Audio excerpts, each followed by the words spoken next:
Hello, students. Welcome back to your history class. So, today we are going to be talking about the Crusades. So, in the medieval Islamic societies, Christians were regarded as the people of the book. They were called Al Kitab because they had their own scriptures and they would follow the Holy Bible. So, they were called as the people of the book.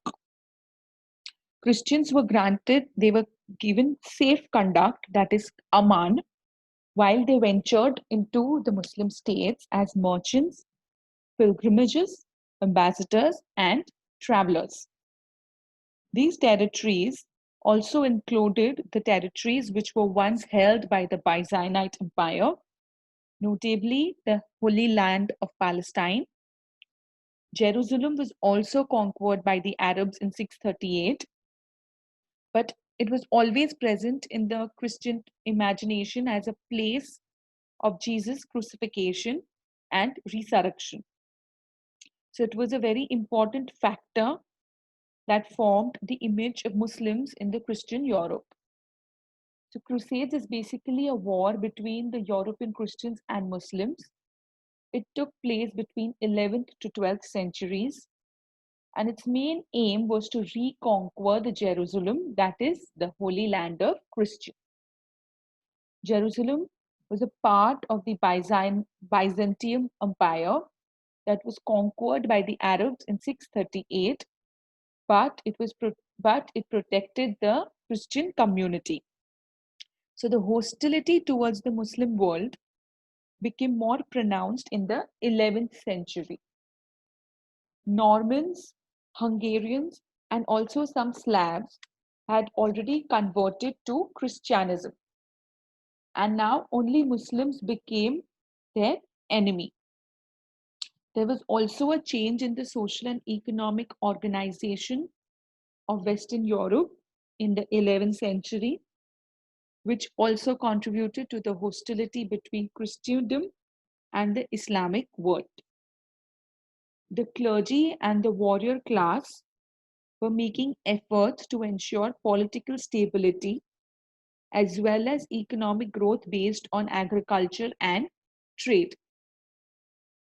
The possibilities of a military confrontation between the competing feudal prosperities and a return of the economic organization based on the plunder were contained by these all things were contained by a peace of God movement. So this was the reason, because of the peace of God movement, they were not fighting amongst each other. All military violence was forbidden inside certain areas, near some places of worship, and during certain periods that were considered sacred in the church's calendar, and also against some vulnerable social groups such as churchmen and common people. But now what happened? The peace of God deflected the aggressive tendencies of feudal society away from Christian world and towards the enemies of God. It started to build a climate in which fight against the infidels, that is, the non-believers, became not only permissible, but now it started to become commendable. So now this movement started telling that let's fight against the non-believers. So then in 1092, the Malik Shah, he died. Okay, he was the Seljuk Sultan of Baghdad, and after his death, a disintegration of his empire took place. Because of this Byzantine Empire, Alexis I, he got a chance to regain Asia Minor and northern Syria. And on the other hand, Pope Urban II, he saw he saw the death as an opportunity to revive the spirit of Christianity. So, in 1095, the Pope joined the Byzantine Empire. They both became one. They joined hands and they started to call for a war in the name of God to liberate the Holy Land between 1095 and 1291.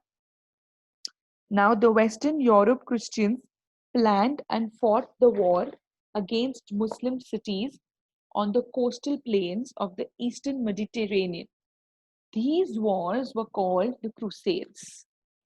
Okay, now there were three Crusades.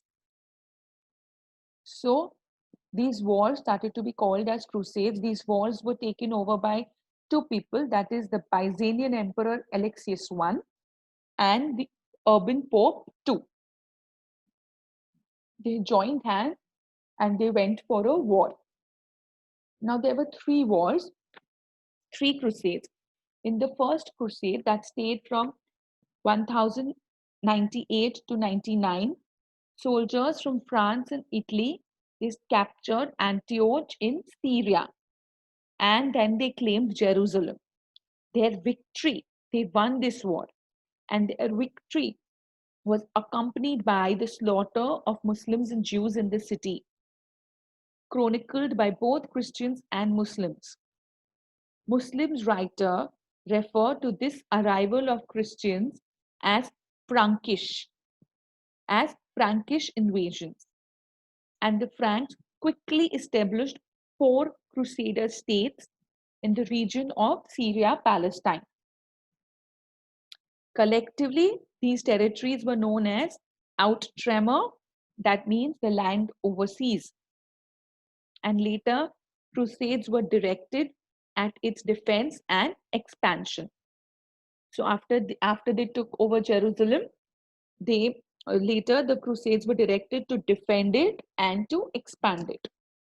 Now, the Outremer survived well for some time, but when the Turks captured Edessa in 1144, an appeal was made by the Pope for a second crusade. So everything was going fine, but after the Turks had captured Edessa, they asked for another crusade. Okay, the Pope asked for another crusade. So a combined German and French army made an attempt to capture Damascus, but they were defeated and forced to return home. After this, there was a gradual erosion in the strength of Outremer. So what happened is they took a German and French army and they went to capture Damascus, but they were defeated. And after this, the strength of Outremer decreased. So Crusader zeal gave way to living in luxury and to battles over territory among the Christian rulers. Salah al-Din created an Egypto-Syrian empire and he gave the call for jihad or holy war against the Christians. So Salah al-Din, he created another empire, that is Egypto-Syrian empire, and he asked for a jihad. Jihad is a holy war against the Christians, and he defeated them in 1187. So after defeating them, he again occupied Jerusalem. Okay, he regained Jerusalem nearly 1 century after the first crusade. So for 1 century, the Christians had the Jerusalem with them, but because they went for another crusade, they lost it. Records of time also indicate that Salah al-Din's treatment of the Christian population was human, in marked contrast to the way in which Christians had earlier dealt with Muslims and Jews. So they are saying that Salah al-Din was a little more human than the Christians themselves. When Christians had won in the first crusade, the way they behaved with the Muslims and Jews was not very human compared to Salam al-Din. Although he gave the custody of the church to the holy sepulchres of the Christians, a number of churches were turned into mosques, and Jerusalem once again became a Muslim city. So he did convert many churches to mosques, but then he also gave this custody of the church to the holy sepulchre. Okay. Now again Jerusalem was taken back. So the the loss of the city prompted one more crusade in 1189. but the Crusaders, they gained little except for some coastal towns in Palestine and free access to Jerusalem for Christian pilgrims. So again, this crusade they lost. They lost this war. But what did they win? They won some coastal towns of Palestine and free access to Jerusalem for Christian pilgrimages.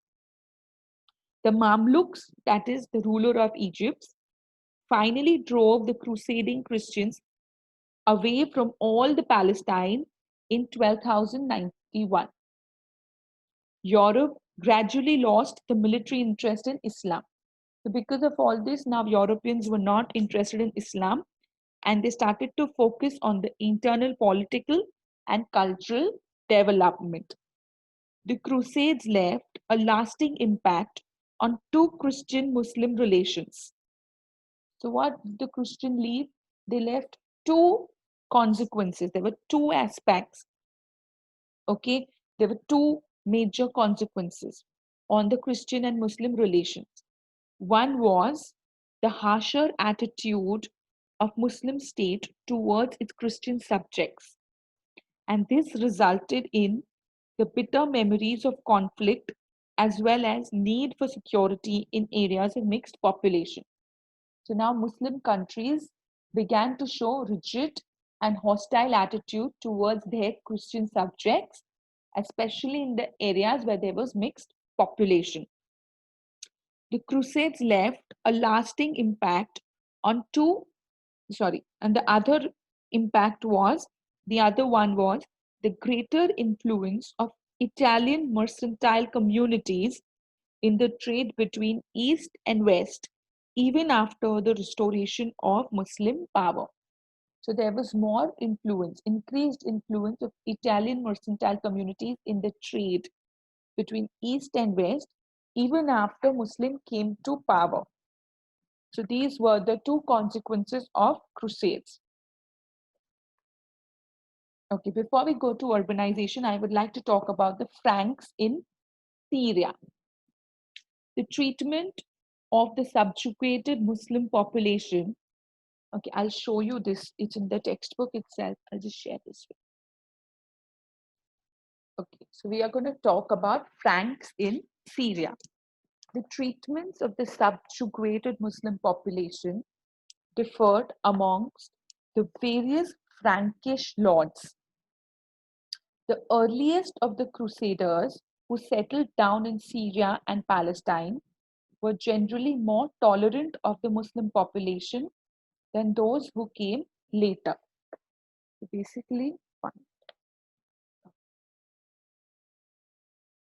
Yeah.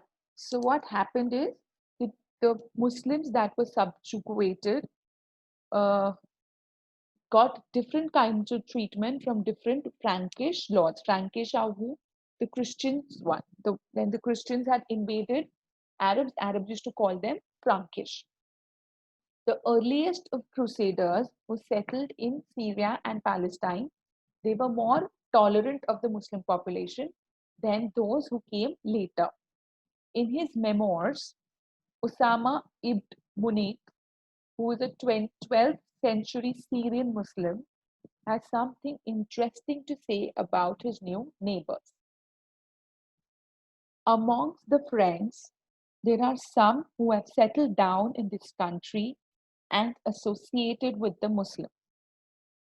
These are better than the newcomers. That means the older ones are better, but they are exceptions to the rule, and no inference can be drawn from them. Here is an example. Once I sent a man to Antioch on business. At that time, Chief Theodore, who was an Eastern Christian, was there, and he and I were friends. He was then an all powerful man in Antioch. One day he said to my man, "One of my Frankish friends has invited me. Come with me and see how they live." My man told me, so I went with him and we came to the house of one of the old knights. Those who had come with the first Frankish expeditions. He had already retired from the state and military service, and he had a property in Antioch, which from where he lived. He produced a fine table with food, both tasty and cleanly served. He saw that I was reluctant to eat and said, "Eat to your heart's content, for I do not eat Frankish food. I have Egyptian women cooks and eat nothing but what they prepare, nor does swine flesh ever enter my house." So I ate, but with some caution, we took our leave. Later, I was walking through the market when suddenly a Frankish woman caught hold of me and began jabbering in their language, and I could not understand what she was saying. A crowd of Franks collected against me, and I was sure that my end had come. Then suddenly that same knight appeared and saw me, and he came up to that woman and asked her, "What do you want of this Muslim?" She replied, "He killed my brother Harso." This Harso was a knight of Apamia who had been killed by someone from the army of Hama. Then the knight shouted at her and said, "This man is a Burjasi, that is a merchant. He does not fight or go to war."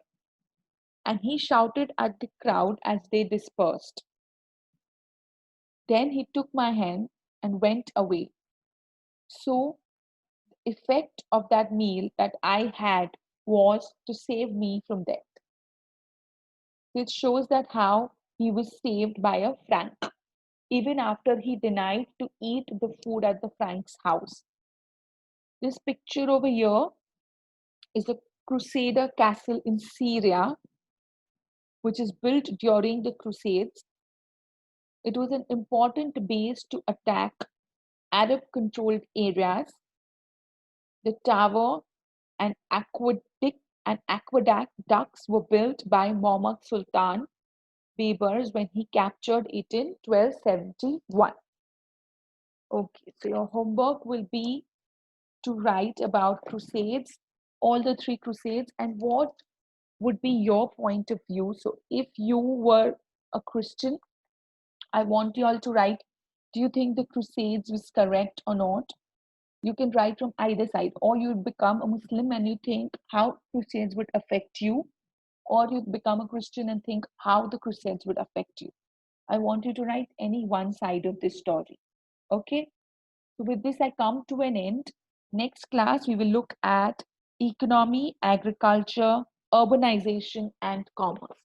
Till then, stay home, stay safe, take care, and keep learning.